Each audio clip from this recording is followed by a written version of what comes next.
Welcome to me ఇంటి వంట by Lakshmi. మీ ఇంటి వంటలో ఈ రోజు హోటల్లో చేసే కోడిగుడ్డు పులుసు ఇంట్లోనే చాలా సింపుల్ గా టేస్టీగా ఎలా ప్రిపేర్ చేసుకోవాలో చేసి చూపిస్తున్నాను. ఈ కర్రీ మనకు అన్నం, చపాతి ఇంకా మనకు బిర్యానీ లేకైనా సరే చాలా బాగుంటుంది. తప్పకుండా ట్రై చేయండి. మీరు ట్రై చేసే ముందు వీడియోని ఎక్కడ స్కిప్ చేయకుండా చూసిన తర్వాతే ట్రై చేయండి. లేట్ చేయకుండా వీడియోకి వెళ్ళిపోదాము. ముందుగా కోడిగుడ్లను 5 ఉడికించేసుకొని వీడియోలో చూపిస్తున్నట్లుగా ఇలా ఘాట్లు పెట్టుకోవాలి. ఇలా ఘాట్లు పెట్టుకోవడం వల్ల వేయించేటప్పుడు మనకు పగలకుండా ఉంటాయి. అంతేకాదు టేస్ట్ కూడా చాలా బాగుంటాయి. కర్రీలో వేసి ఉడికించేటప్పుడు ఆ ఫ్లేవర్స్ అన్ని కూడా కోడిగుడ్లకు బాగా పడతాయి. కాబట్టి ఇలా ఘాట్లు పెట్టేసుకుని రెడీగా పెట్టేసుకున్నాను. ఇప్పుడు స్టవ్ మీద కడాయి పెట్టేసుకొని ఒక 2 టీ స్పూన్ల వరకు ఆయిల్ వేసేసుకున్నాను. ఆయిల్ వేడైన తర్వాత 1 టీ స్పూన్ జీలకర్ర వేసుకున్నాను. అలాగే 2 మీడియం సైజు ఉల్లిపాయలను ఇలా పెద్దవిగా కట్ చేసి వేసుకోవాలి. ఉల్లిపాయలు కొద్దిగా కలర్ మారాలి. ఇలా మారిన తర్వాత 2 మీడియం సైజు టమాటాలను కూడా ఇలా కట్ చేసి వేసుకున్నాను.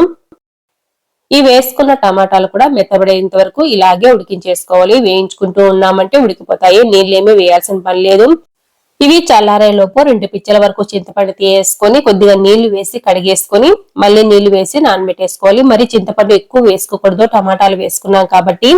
టమాటాలు, ఉల్లిపాయలు చల్లారిన తర్వాత మిక్సీ జార్లో వేసుకొని మెత్తగా గ్రైండ్ చేసుకోవాలి. పేస్ట్ లాగా. నీళ్ళేమీ వేసుకోవాల్సిన పని లేదు. చూసారు కదా, ఇలా వచ్చేంత వరకు గ్రైండ్ చేసుకోవాలి. ఇప్పుడు స్టవ్ మీద ఒక కడాయి పెట్టేసుకొని 2 టీ స్పూన్ల వరకు ఆయిల్ వేసుకున్నాను. ఆయిల్ వేడిన తర్వాత కొద్దిగా సాల్ట్, అలాగే 1/2 టీ స్పూన్ పసుపు వేసుకొని ఈ కోడిగుడ్లు వేసుకొని లో ఫ్లేమ్ లో పెట్టేసుకొని లైట్ గా వేయించుకోవాలి. మరి ఎక్కువ వేయించకూడదు. మరి ఎక్కువగా వేయించుకున్నామంటే ఈ కోడిగుడ్లు రబ్బర్ లాగా అయిపోతాయి. కాబట్టి లైట్ గా అలా తిప్పేస్తూ తీసేసుకోవాలి. ఇప్పుడు ఇందులోనే కొద్దిగా ఆయిల్ వేస్తున్నాను.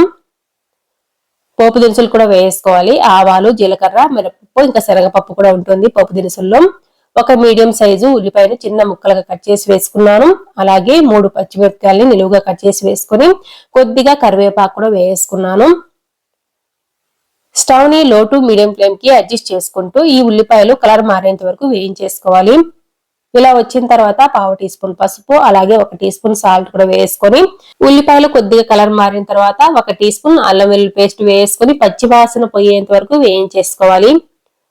మరి ఎక్కువసేపు నల్లగా వచ్చేంత వరకు వేయించకూడదు. పచ్చి వాసన పోతే సరిపోతుంది. మంచిగా గుమగుమలాడుతూ ఉంటుంది అల్లం వెల్లుల్లి పేస్ట్ వేసి వేయిస్తూ ఉన్నప్పుడు. అప్పటి వరకు ఇలాగే కలుపుకుంటూ ఉండాలి. స్టవ్ ని లో టు మీడియం ఫ్లేమ్ కి అడ్జస్ట్ చేసుకుంటూ ఇలాగే వేయించుకున్న తర్వాత ఇప్పుడు చూసారు కదా, బాగా ఫ్రై అయిపోయింది. ముందుగా గ్రైండ్ చేసి పెట్టుకున్న టమాటా, ఉల్లిపాయ పేస్ట్ వేసుకుని 1 నిమిషం పాటు వేయించేసుకోవాలి. ఇలా మొత్తం బాగా వేయించుకున్న తర్వాత ముందుగా చింతపండుని నీళ్ళలో వేసి నానబెట్టుకున్నాం కదా, ఆ చింతపండు రసాన్ని కూడా ఇందులో వేసుకోవాలి. ఇక్కడ చింతపండు రసం వేసేటప్పుడు మరీ ఎక్కువ వేసుకోకూడదు, కొద్దిగా మాత్రమే వేసుకోవాలి. అప్పుడే ఈ కోడిగుడ్డు పులుసు చాలా టేస్టీగా ఉంటుంది. ఈ చింతపండు పులుసు కూడా వేసుకున్న తర్వాత మొత్తం బాగా కలిసేటట్టు కలిపేసుకోవాలి. ఇందులో 1/2 టీ స్పూన్ కారపొడి, 1 టీ స్పూన్ ధనియాల పౌడర్ కూడా వేసుకొని మొత్తం కూడా బాగా కలిసేటట్టు కలిపేసుకుంటున్నాను. ఇప్పుడు ఇందులో కొద్దిగా నీళ్లు కూడా వేసుకుంటున్నాను. మనము ఉల్లిపాయ, టమాటా పేస్ట్ గ్రైండ్ చేసాం కదా, అదే మిక్సీ జార్లో కొద్దిగా నీళ్లు వేసి ఇందులో వేసేసుకున్నాను. మనకు కావలసిన కన్సిస్టెన్సీ వరకు ఇలాగే నీళ్లు వేసుకోవాలి. 1/2 teaspoon garam masala, 1/2 teaspoon మిరియాల పౌడర్ కూడా వేసుకొని మొత్తం బాగా కలిసేటట్టు కలిపేసుకోవాలి. ఇలా కలుపుకున్న తర్వాత మనకు పులుసు ఎంత పల్చగా కావాలో ఇక్కడే నీళ్లు వేసేసుకొని మూత పెట్టేసి ఉడికించుకోవాలి. ఆయిల్ సపరేట్ అయ్యేంత వరకు మూత పెట్టేసి మధ్య మధ్యలో చెక్ చేసుకుంటూ కలుపుకుంటూ ఉండాలి. చూసారు కదా, బాగా ఉడుకుతూ ఉన్నప్పుడు అలాగే ఆయిల్ సపరేట్ కూడా అయింది కదా.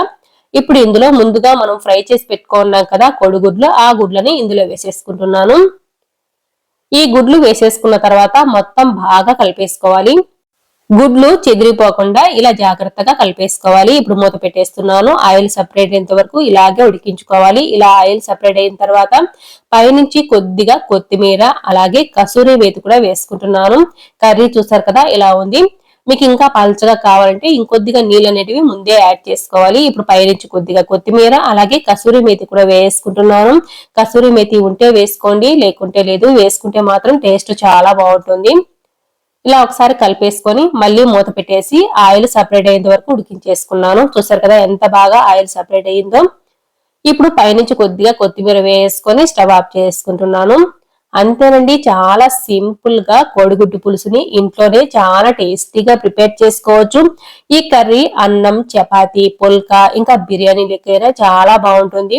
మనం బగారా రైస్ చేసుకుంటూ ఉంటాం కదా, బగారా రైస్ లో కూడా చాలా బాగుంటుంది. తప్పకుండా ట్రై చేయండి. మీరు ట్రై చేసే ముందు వీడియోని మాత్రం ఎక్కడ స్కిప్ చేయకుండా చూసిన తర్వాతే ట్రై చేయండి. మీకు ఈ వీడియో నచ్చినట్లయితే తప్పకుండా ఒక లైక్ కూడా చేయండి. అలాగే కొత్తగా చూస్తుంటే సబ్స్క్రైబ్ చేసుకోవడం అసలు మర్చిపోకండి. మీ ఫ్రెండ్స్ కి రిలేటివ్స్ కూడా షేర్ చేయండి. Thanks for watching.